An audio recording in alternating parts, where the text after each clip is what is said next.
اعوذ باللہ من الشیطان الرجیم بسم اللہ الرحمن الرحیم۔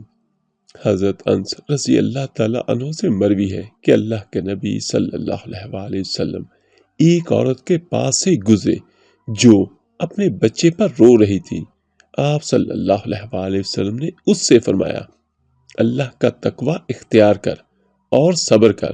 وہ بولی، آپ کو میری مصیبت کی کیا پرواہ؟ اس عورت سے کہا گیا، یہ تو نبی کریم صلی اللہ علیہ وآلہ وسلم ہے۔ تب وہ آپ کی خدمت میں حاضر ہوئی۔ اس نے آپ کے دروازے پر چوکیدار نہ پائے۔ اس نے کہا، اے اللہ کے رسول صلی اللہ علیہ وآلہ وسلم، میں نے آپ کو پہچانا نہیں تھا۔ تو آپ صلی اللہ علیہ وآلہ وسلم نے فرمایا، صبر وہی ہوتا ہے جو پہلے صدمے کے وقت ہو۔ سنن ابی داؤد حدیث نمبر 3124۔ حضرت اسامہ بن زید رضی اللہ تعالیٰ عنہما سے منقول ہے کہ رسول اللہ صلی اللہ علیہ وآلہ وسلم کی ایک صاحبزادی نے آپ صلی اللہ علیہ وآلہ وسلم کو پیغام بھیجا، جبکہ میں سعد بن عبادہ اور غالباً ابی رضی اللہ تعالیٰ عنہ بھی آپ صلی اللہ علیہ وآلہ وسلم کے پاس بیٹھے ہوئے تھے۔ میرا بیٹا یا بیٹی نزاع کی کیفیت میں ہے، تو آپ صلی اللہ علیہ وآلہ وسلم تشریف لے آئے۔ آپ صلی اللہ علیہ وآلہ وسلم نے جواب میں سلام کہلوایا اور فرمایا، اسے کہو کہ اللہ جو لے لے اور جو عنایت فرما دے سب اسی کا ہے، اور ہر چیز کا اس کے ہاں ایک وقت مقرر ہے۔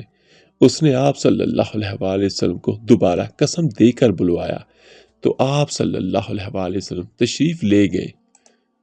پھر بچے کو رسول اللہ صلی اللہ علیہ وآلہ وسلم کی گود میں دے دیا گیا جبکہ وہ دم توڑ رہا تھا۔ پس رسول اللہ صلی اللہ علیہ وآلہ وسلم کی آنکھیں بہہ پڑیں۔ حضرت سعد رضی اللہ تعالیٰ عنہ نے کہا، اے اللہ کے رسول صلی اللہ علیہ وآلہ وسلم، یہ کیا؟ آپ صلی اللہ علیہ وآلہ وسلم فرمایا، بلا شبہ یہ رحمت ہے۔ اللہ جن کے متعلق چاہتا ہے ان کے دلوں میں اسے ڈال دیتا ہے، اور اللہ اپنے انہی بندوں پر رحمت فرماتا ہے جو رحم دل ہو۔